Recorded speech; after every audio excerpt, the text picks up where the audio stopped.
"You useless old hag!"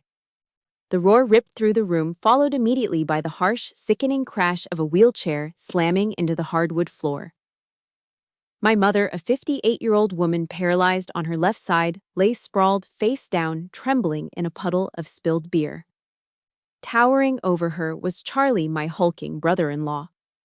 Over a knocked-over glass, he glared at her with the kind of look you'd give a stray dog. Helena, my younger sister, screamed. She threw her body over our mother as a human shield. Instantly, his massive hand grabbed a fistful of her hair, yanking her head back. He smirked, spitting out the cruelest words that could ever pierce my chest. "What are you crying for? Go call your sister Lily to save you." "Oh wait, that coward hiding in the army to dodge taking care of her own mother. What good is she? That hazard pay she sends home, I drank it all. What are you gonna do about it?" The heavy canvas duffel bag slipped from my shoulder, hitting the door frame with a dull thud. "Take your hands off my sister." My voice cut through the room, ice cold. Charlie whipped around. His eyes raked over my dust-covered uniform, and a look of absolute sickening contempt twisted his face. He let go of Helena, closing the distance until he was right in my face, a thick finger jabbing hard into the name tape on my chest. "You think wearing this rag makes you tough? I'll crush you and your little female soldier routine in exactly 3 seconds." He laughed. An arrogant, bloated laugh fueled by cheap gym muscles. But this narcissistic prick didn't know one thing. 3 seconds, that was exactly how much time I needed to snap 2 of his ribs. I slowly rolled up my sleeves, locking eyes with him like a predator. "All right, start counting." His arrogance in this moment was just as repulsive as the way he sat sprawled on the sofa just 10 minutes ago. A drunk man feeding his own ego, swallowing the money I bled for, just to humiliate my own flesh and blood. 10 minutes earlier. The freezing Tacoma drizzle soaked straight through the heavy canvas of my jacket. I stood perfectly still on the front porch. The porch I paid for. The smell of wet dirt, diesel exhaust, and rotting leaves hung heavy in the damp air. A broken street lamp flickered down the block, casting a harsh, pale light against my frozen face. I didn't knock. Not yet. Through the water-stained glass of the living room window, I watched them. Charlie was sprawled across the center of the couch like he owned the world. His heavy mud-caked work boots rested dead center on a brand-new glass coffee table. Next to him sat Derek, a local barfly, swigging from a heavy rock glass. The liquid inside was a rich, dark amber, premium bourbon. 2 full bottles sat proudly next to Charlie's muddy soles. My thumb unconsciously rubbed the jagged burn scar on my left wrist. I got that scar hauling heavy gear through a freezing, wind-choked desert halfway across the world. I traded layers of my own skin, sleeping in the dirt, just to scrape together a few extra $100 a month. I sent every dime back to this house, the exact amount sitting inside those glass bottles. I scanned the walls. The paint was peeling near the ceiling, but the flat-screen TV was massive. Brand new. Not a single picture of me anywhere. No empty chair waiting for my return. I was nothing but a ghost, financing a household that had completely erased my existence. The kitchen door creaked open. Helena walked in. My younger sister moved with a slight defeated hunch, carrying a tray of greasy snacks. She wore a faded, oversized t-shirt that had seen too many wash cycles. Charlie didn't even bother to look at her. He flicked a handful of potato chip crumbs onto the stained rug, tapping a thick, greasy finger against the glass table. "More ice," he grunted. It wasn't a request. It was a warden barking at an inmate. Helena kept her head down. The fire she used to have when we were kids was entirely gone, beaten out of her by years of heavy hands and loud words. She turned around without a single word of protest. As she reached for the tray, her sleeve slipped up just an inch. A faint, yellowish-purple bruise peeked out from her pale wrist. My jaw clamped shut so hard my teeth ached. My fingernails dug deeply into my palms. In the far corner, pushed against a patch of moldy wallpaper, sat my mother, Eleanor. 58 years old, trapped in a rusted, squeaking wheelchair. She wore a frayed, moth-eaten gray sweater that swallowed her thin frame. Her cloudy eyes were glued to the scratched floorboards. She looked so much smaller than I remembered. Fragile. Broken. Charlie grabbed the remote and cranked the TV volume to the maximum. The blaring noise of a football game drowned out the wet, rattling sound of my mother's coughing. He laughed loudly at something Derek mumbled, thumping his massive chest. The man of the house. The great provider sitting there stuffing his face with food bought by the very person standing out in the freezing rain. I stood in the shadows, my breathing shallow and absolutely silent. I catalogued every single detail in that room. The layout of the furniture. The distance between the front door and the couch. The exact location of the empty beer bottles. Then, it happened. Derek stretched his long legs out, kicking his heavy boots toward the corner. My mother flinched. Her trembling, wrinkled hands gripped the cold metal rims of her chair. She pushed backward, desperate to get out of his way, just trying to shrink herself down even further in a house she used to own. Her weak, arthritic hands slipped. The right wheel caught hard on the frayed, uneven edge of the area rug. The sudden jerk sent the chair lurching awkwardly backward. The metal footrest slammed violently into the steel leg of the glass coffee table. A loud, hollow clack echoed through the window pane. The table jolted. Charlie's overflowing pint glass of cheap domestic beer teetered. The pale yellow liquid sloshed violently over the rim, spilling onto the glass surface. The heavy pint wobbled, sliding dangerously close to the absolute edge. Inside the house, Charlie's arrogant laughter stopped dead. His thick neck snapped toward my mother, his eyes darkening with a vicious, explosive rage. Outside in the cold, my chest tightened. My bare hand clamped down on the freezing metal doorknob. The front yard was a slick, muddy mess. Cold rain hammered down, turning the dying grass into a dark sludge. Charlie didn't care. He ripped off his flannel shirt, throwing it onto the wet hood of his rusted pickup truck. He wanted me to see the thick, bulging muscle of his chest and arms. He wanted to be big, intimidating. A loud chest-thumping roar tore from his throat. The raw, guttural sound of a man who ruled his tiny, miserable kingdom with nothing but loud noises and heavy hands. I didn't blink. I stood 10 feet away. My feet spread shoulder-width apart, knees slightly bent, lowering my center of gravity.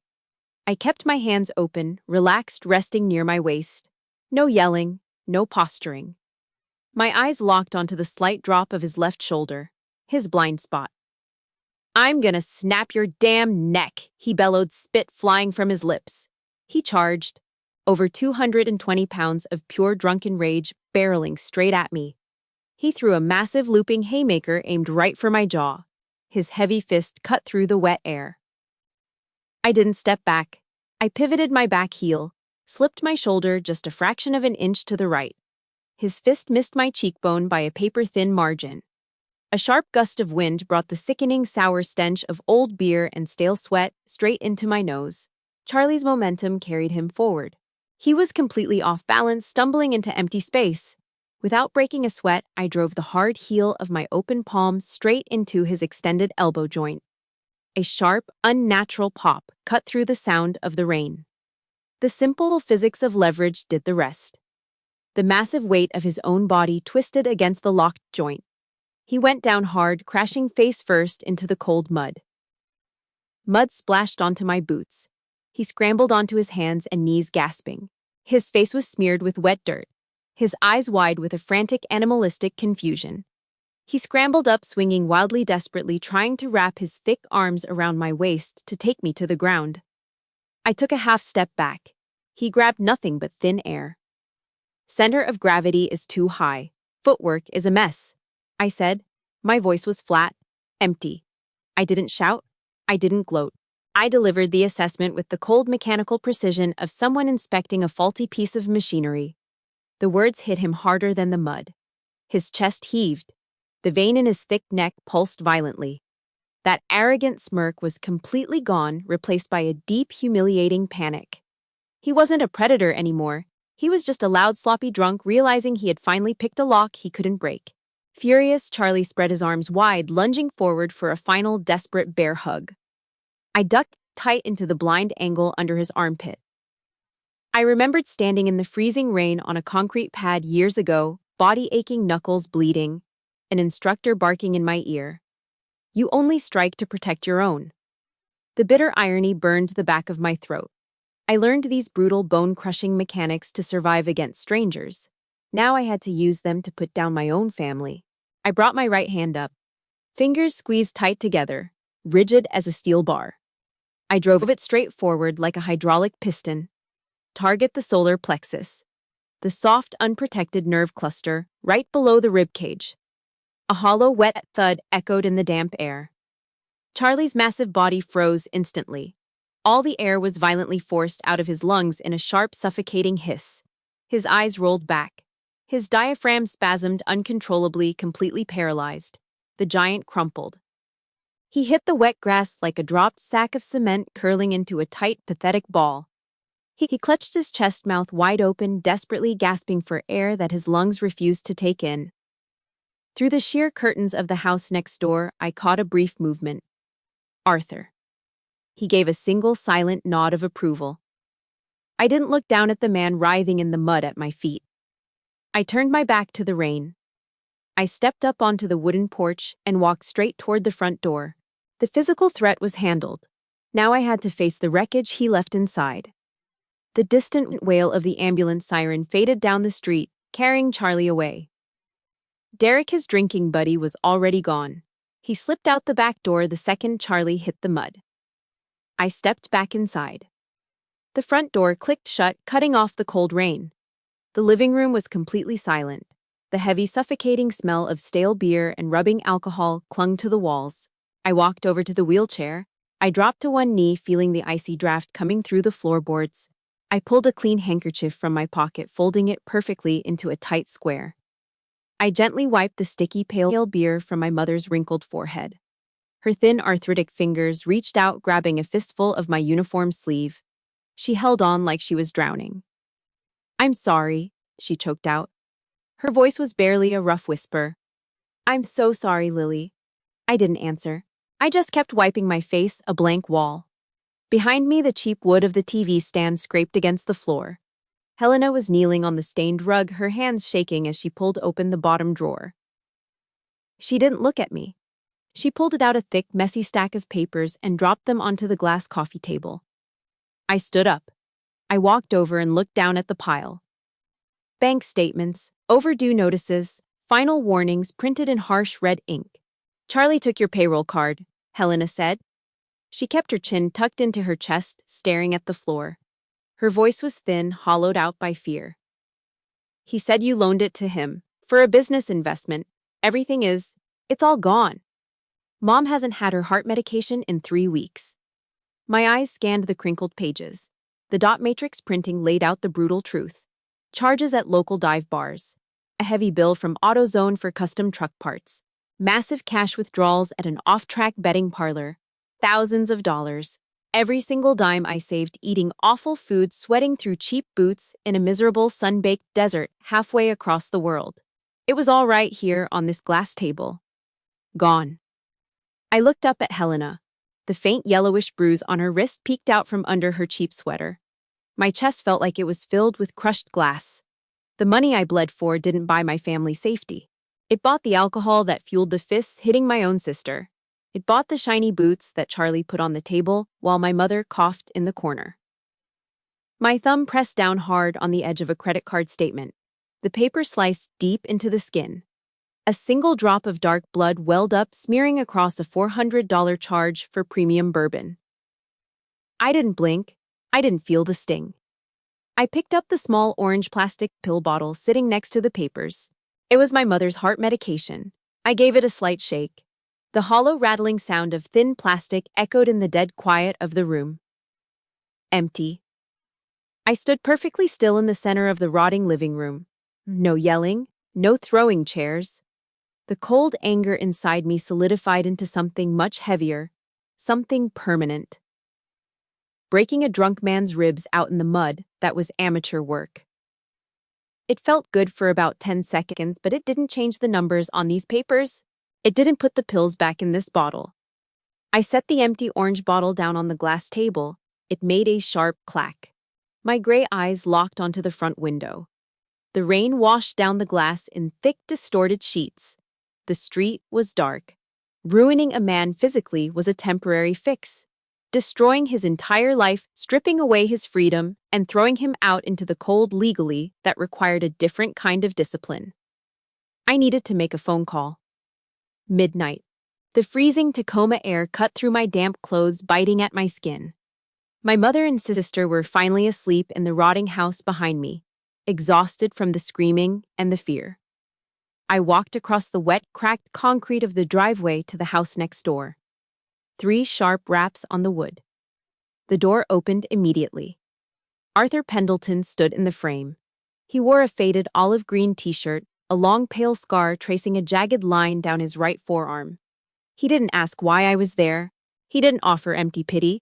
He just stepped aside. "Come on in. Water just boiled," he said, his voice a low, steady rumble. I stepped over the threshold. The air inside smelled like clean pine and fresh laundry. No stale domestic beer, no burnt frying oil. Everything in the living room was perfectly aligned.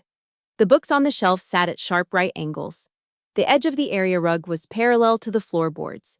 It was a space built on quiet, rigid discipline. A space that made sense. I sat on the edge of a firm leather sofa. Arthur set a thick ceramic mug on the coaster in front of me. Steam curled into the cold air between us. I wrapped my bare, calloused fingers around the warm porcelain. My hand gave a slight involuntary tremble. I stared down at the dark liquid. It had been years since someone handed me something warm.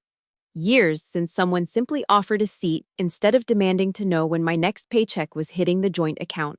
The lump in my throat felt like swallowed glass, but I forced it down. "Saw that strike to the solar plexus through the window," Arthur said, sitting heavily in the armchair opposite me. He kept his eyes on his own mug, giving me space. "Clean mechanics, good leverage." He dropped like a rock. I took a slow sip of the tea. The heat chased the bitter cold from my chest, steadying my nerves. I set the mug down on the wooden table with a solid clack. "I had to drop him," I said flatly. "But a guy like that isn't going to stop. He owns them. He knows I can't be here every day to stand in front of the wheelchair." Arthur nodded slowly. "That's why you can't keep throwing hands, Lily. The law doesn't care who threw the first punch in a living room. Cops get called, he bruises up his own face, plays the victim, and you lose your career. You lose your income, then he gets the house." Arthur leaned forward. He reached under the end table and pulled out a small black hard-shell case. He popped the metal latches with a sharp snap. Inside lay a handful of tiny electronic devices resting in cut foam. Wires no thicker than a single thread. Glass lenses the exact size of a shirt button. "Old gear from my private security days," Arthur explained, sliding the open case across the table toward me.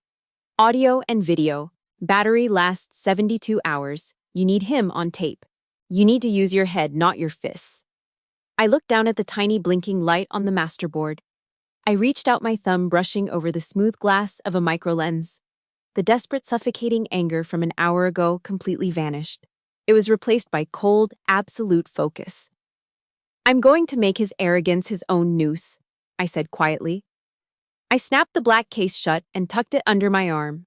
I stood up, giving Arthur a single silent nod. He returned it. No thank yous were needed. We understood each other perfectly. I walked back out into the freezing night. The rain had stopped, but the wind whipped through the bare trees. I crossed the wet lawn, my heavy boots making no sound on the dead grass. Just as my foot hit the bottom step of my own porch, the front door swung open with a loud shriek of rusted hinges. Yellow hallway light spilled out into the dark. Charlie stood in the doorway. Thick white medical gauze was wrapped tightly around his massive ribs under an unbuttoned flannel shirt. The hospital pain medication made his eyes glassy and wide, but the ugly twisted smirk on his face was wide awake. Charlie stood blocking the doorway, a thick layer of white gauze wrapped tightly around his ribs. He didn't look scared anymore. The panic from the front yard was completely gone. He cleared his throat and spat a wet glob of phlegm right onto the entryway rug. He was back in his element, the undisputed master of the house. By the next morning, the smell of burnt coffee and old bacon grease hung heavy in the kitchen air. I opened the cabinet above the sink. The brand new bottle of heart pills I had just bought for my mother was gone. I checked the trash. I checked the counter. Nothing. He had hidden them. He was holding a paralyzed woman's chest pains hostage just to prove a point. Dinner that night was suffocating. A cheap flickering fluorescent bulb cast a sickly yellow light over the cramped kitchen. The only sound was the sharp, irritating scrape of Helena's fork against her chipped ceramic plate. My mother sat parked in her wheelchair by the fridge, staring blankly at her untouched mashed potatoes. Charlie sat at the head of the table, loudly chewing a mouthful of meat. Suddenly, he reached into the back pocket of his dirty jeans. He slammed a folded stack of papers onto the table. He slid the plastic-wrapped packet across the scratched wood toward me. It was a printed government complaint form. "You think you're a big deal because you threw a cheap shot in the mud," Charlie hissed. A sick, crooked smile stretched across his face, flashing yellow teeth. "I'm mailing this in tomorrow. Unprovoked, aggravated assault. You put your hands on me again, your whole career turns to ashes. They'll strip your pay, kick you to the curb, and you'll have absolutely nothing." Helena went dead pale. Her fork slipped from her trembling fingers, clattering loudly against her plate. Charlie snapped his heavy neck toward his wife, his eyes wide and unhinged. "And if you even think about crying to the cops about those credit cards, I'll throw you and that crippled old lady out on the street tonight. I'll sue her for slander. Let's see how long she lasts sleeping in the freezing rain without me." He thumped his chest, thoroughly convinced that the system was built specifically to protect men like him. He held all the cards. The lease, the money, the physical intimidation, and now the paperwork to ruin my only source of income. I sat perfectly still. I looked down at the printed form. Then I looked at Helena's shaking shoulders and my mother's terrified, cloudy eyes. Underneath the table, my hands slowly relaxed. I uncurled my fists, pressing my palms flat against my thighs. I let out a long, heavy sigh. I let my shoulders slump forward, deliberately breaking my rigid, upright posture. I manufactured the perfect, pathetic picture of a broken, defeated woman. "All right," I said. My voice was hollow, deflated. "You win." Charlie raised a thick eyebrow, soaking in the absolute surrender. "I'll change my bus ticket." I continued, keeping my eyes glued to the dirty table. "I'll leave this weekend, just give Mom her pills. Please, don't hurt them. If you have ever had to bite your tongue, swallow your pride, and fake a surrender while dealing with a toxic, manipulative family member just to keep the peace, hit the like button and subscribe to our channel. Drop a simple yes in the comments right now if you know exactly how suffocating this kind of emotional blackmail feels." Charlie threw his head back and laughed. It was a loud, ugly, booming sound that rattled the cheap dishes in the sink. He grabbed his beer bottle, taking a long, victorious gulp. He actually believed he had broken me. He thought the fight was over. He didn't know the truth. When you deal with a real threat, stepping backward isn't a surrender. You only step back to clear your line of sight before you pull the trigger. The night before, I was supposed to leave. Charlie was sprawled across the cheap leather sofa, a fresh bottle of domestic beer resting on his thick stomach. He was practically vibrating with victory. The master of the house enjoying the total submission of the women around him. He had absolutely no idea that tucked deep inside the dusty slats of the AC vent above the TV, a tiny pinpoint red LED light was blinking silently, recording every single breath he took. I walked out of the hallway, a thick stack of printed papers gripped tightly in my hand. My boots hit the hardwood floor with heavy, deliberate steps. Helena was wiping down the kitchen counter, flinching at the sound. My mother sat frozen in her wheelchair by the window. I didn't stop until I reached the glass coffee table. I slammed the papers down. The sharp smack echoed off the peeling wallpaper. "Sign the divorce papers and wire the stolen money back into my account," I said. I kept my voice loud, unsteady. I manufactured a slight tremor in my jaw. I needed to look desperate. I needed to look like a woman grasping at her very last shred of dignity. Charlie's eyes snapped open. The arrogant smirk melted off his face, replaced instantly by the ugly, explosive rage of a man whose absolute authority had just been questioned. He stood up so fast his beer bottle tipped over, spilling pale liquid into the rug. "What the hell did you just say to me?" he growled. He didn't step back. He stepped right up to the glass table. He swung his heavy arm, sweeping the thick stack of papers into the air. Sheets of paper fluttered down like dead leaves, scattering across the beer-soaked floor. "Your money!" He roared, his thick neck turning dark red. The bait worked perfectly. His massive ego couldn't handle the challenge. He needed to prove he was in charge. The second you bring a dime into my house, it's my money. Yeah, I drained your stupid cards to drink at the bar. What are you gonna do about it? He pointed a thick, greasy finger straight at Helena. She shrank back against the kitchen counter, covering her face. That useless piece of garbage is my property. I own her. Charlie screamed, spittle flying from his mouth. I could kill both of you right now, and nobody in this town would care. There it was, the absolute unvarnished truth. Grand theft, domestic abuse, terroristic threats. All recorded in high definition, bouncing straight to a secure server. He had handed me the exact rope I needed to hang him. But Charlie wasn't done. Drunk on his own perceived power, he turned toward Helena. He raised his massive right hand, pulling it back past his shoulder. He was going to slap his wife right in front of me just to prove he could. His hand never reached her face. I moved. I didn't throw a punch. I didn't yell. I closed the distance in a fraction of a second. My left hand shot up, clamping down hard on his thick wrist. I twisted. Hard. I stepped in deep, bearing my shoulder into his chest for leverage, and wrenched his arm violently backward behind his own back. A sickening pop came from his shoulder joint. Charlie let out a high-pitched, wet scream. The sound of a bully experiencing real structural pain for the first time. I didn't stop. Using his own massive weight against him, I drove him straight down.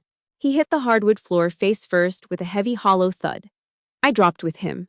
I drove my heavy knee straight down into the exact center of his spine, pinning him flat to the floorboards. I kept his right arm cranked high up between his shoulder blades. The angle was absolute agony. If he breathed too hard, his own shoulder would snap. He grunted, struggling weakly against the floor, spitting out a string of muffled, pathetic curses. I didn't say a word. I didn't look down at the man crushed under my knee.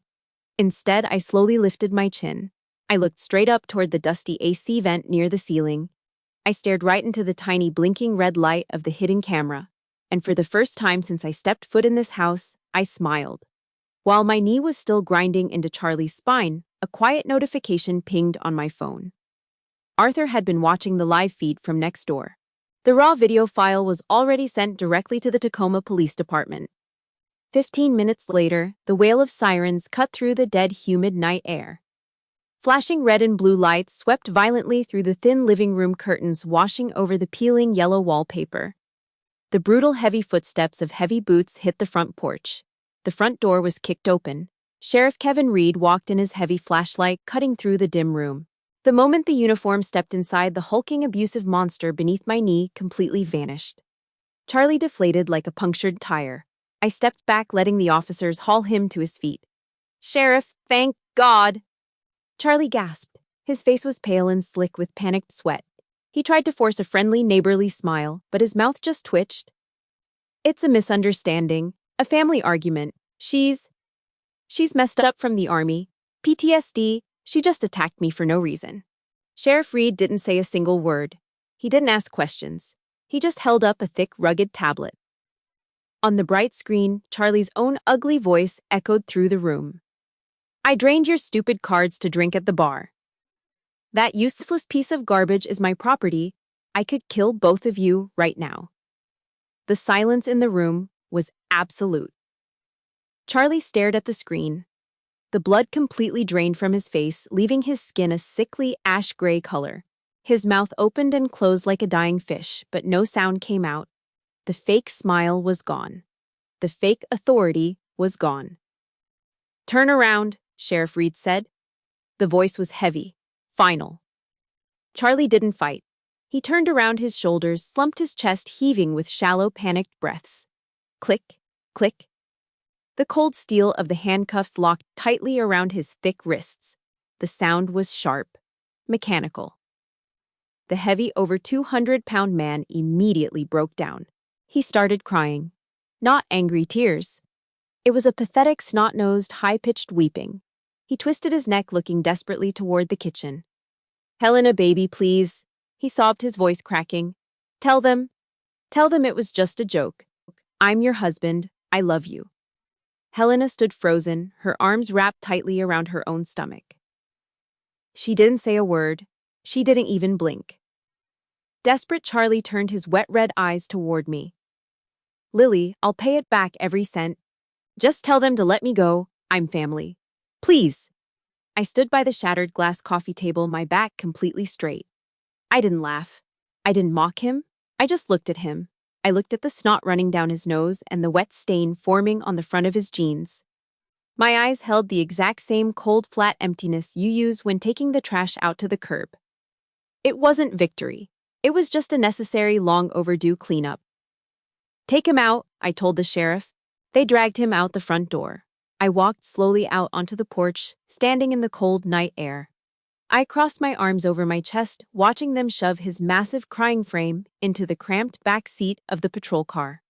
He pressed his face against the wet window, still mouthing something I couldn't hear.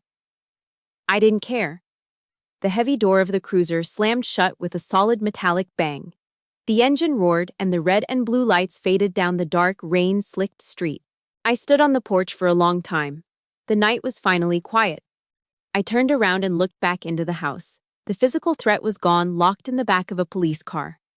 But as I stared at the broken glass, the empty pill bottles, and my sister trembling in the corner, I knew the hardest part of the demolition was just beginning. The morning sun dragged itself up over Tacoma, pale and weak. The living room was dead quiet. No blaring TV, no heavy drunken footsteps. The silence was almost deafening.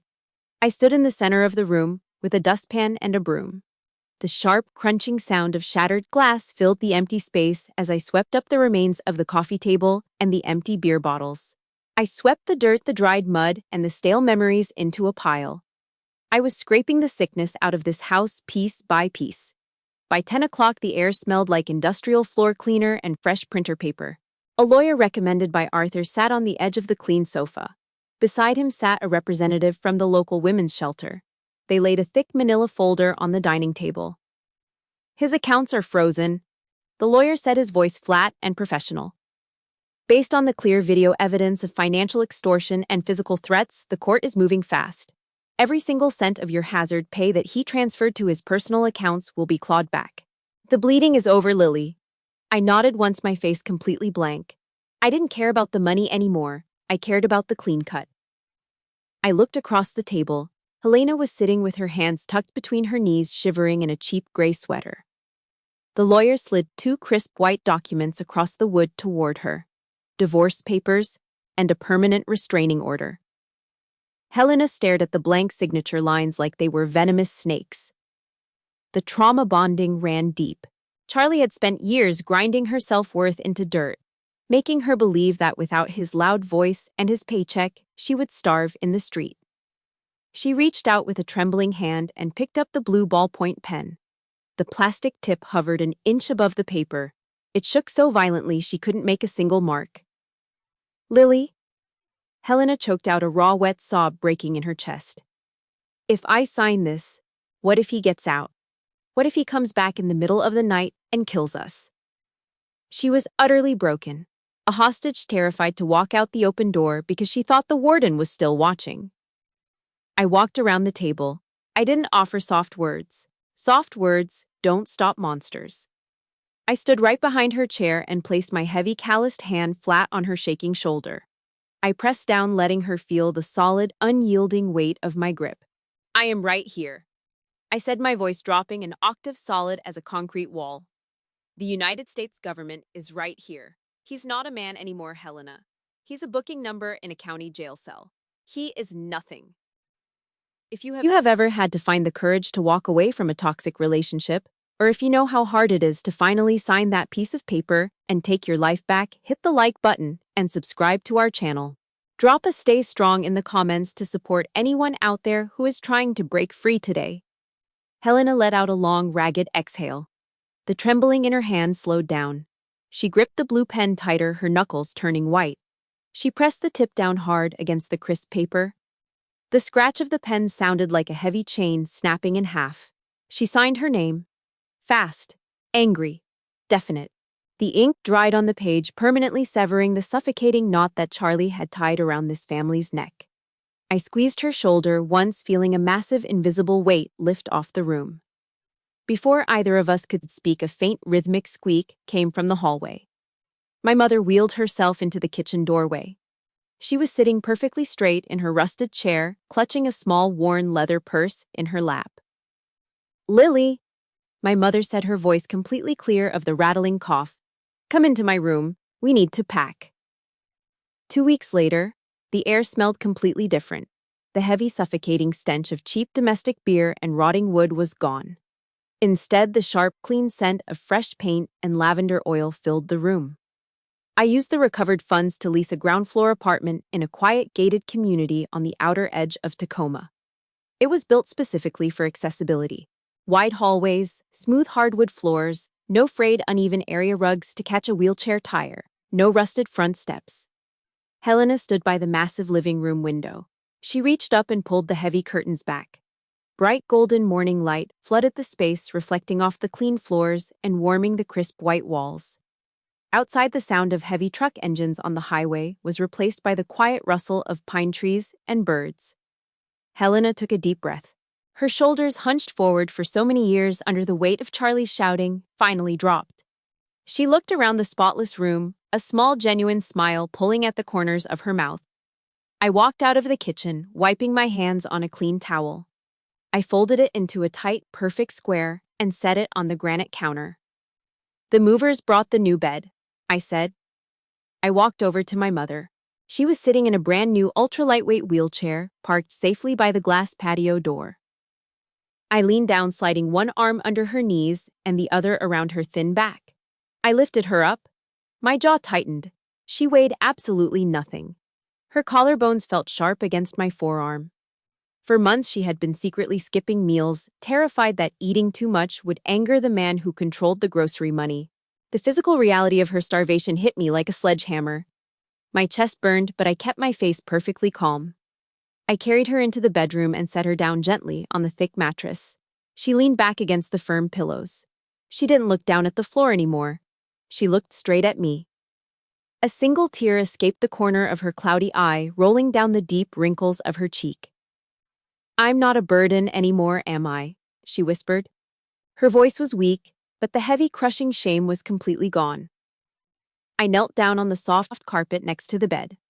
I took her frail, wrinkled hand and wrapped both of my calloused hands around it. "You are my anchor," I said, my voice low and steady. "You always have been." That night we ate dinner at a real wooden table. There was no blaring television, no one screaming about money, no heavy fists slamming into glass. The only sounds in the apartment were the quiet clinking of stainless steel forks against brand-new ceramic plates and the soft, hesitant sound of Helena laughing at a joke on the radio. My mother chewed her food slowly, her eyes bright and relaxed in the warm yellow light of the dining room chandelier. I sat at the end of the table perfectly still. I watched them.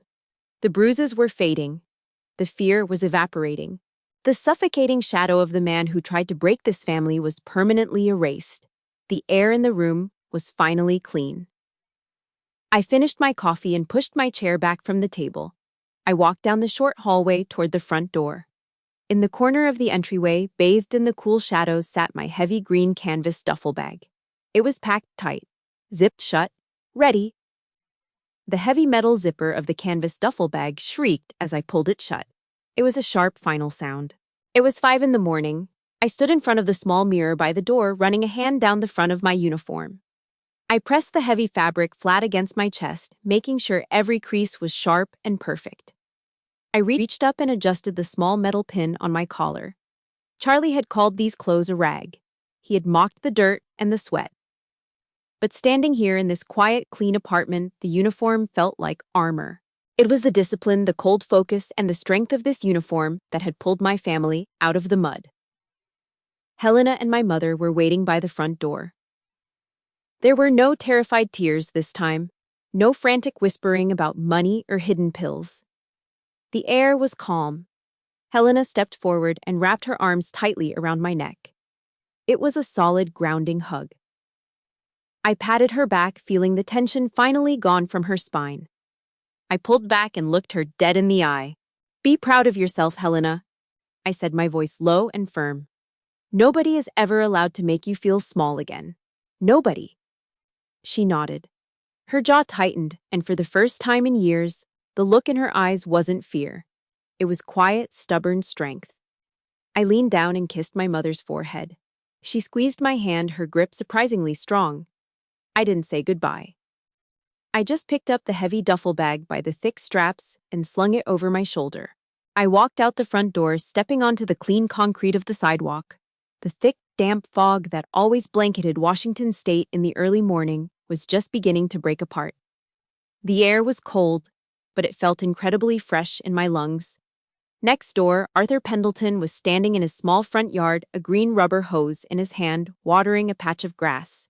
He heard the crunch of my boots. He looked up. Arthur reached down and twisted the brass knob on the spigot, cutting off the water. He didn't wave. He didn't yell out a folksy goodbye. He stood up perfectly straight, pulling his shoulders back. The older man raised his right hand, bringing his fingers sharply to the edge of his brow. A silent, perfect salute. It was the ultimate sign of respect. One protector acknowledging another. He understood exactly what it had cost me to stand in the mud to take the abuse and to carefully dismantle a monster without losing my own humanity. I stopped walking. The cold, blank expression I wore for weeks finally cracked. A small, genuine smile touched the corners of my mouth. I shifted the heavy bag on my shoulder. I stood straight, brought my hand up, and returned the salute with the exact same crisp, silent precision. I turned around and kept walking down the sidewalk toward the waiting car. Behind me, the sun crested over the tops of the pine trees, its bright yellow light cutting through the last remnants of the gray Tacoma fog. The greatest weapon you can carry isn't the ability to break a man's ribs in the mud. It is the cold, quiet courage to step into the dark, drag the truth out into the light, and protect the people you love. The job was done. Thank you so much for listening to Lily's story. If this journey of breaking free and finding strength resonated with you, please know you are not alone. Take care of yourselves, set your boundaries, and I will see you in the next story.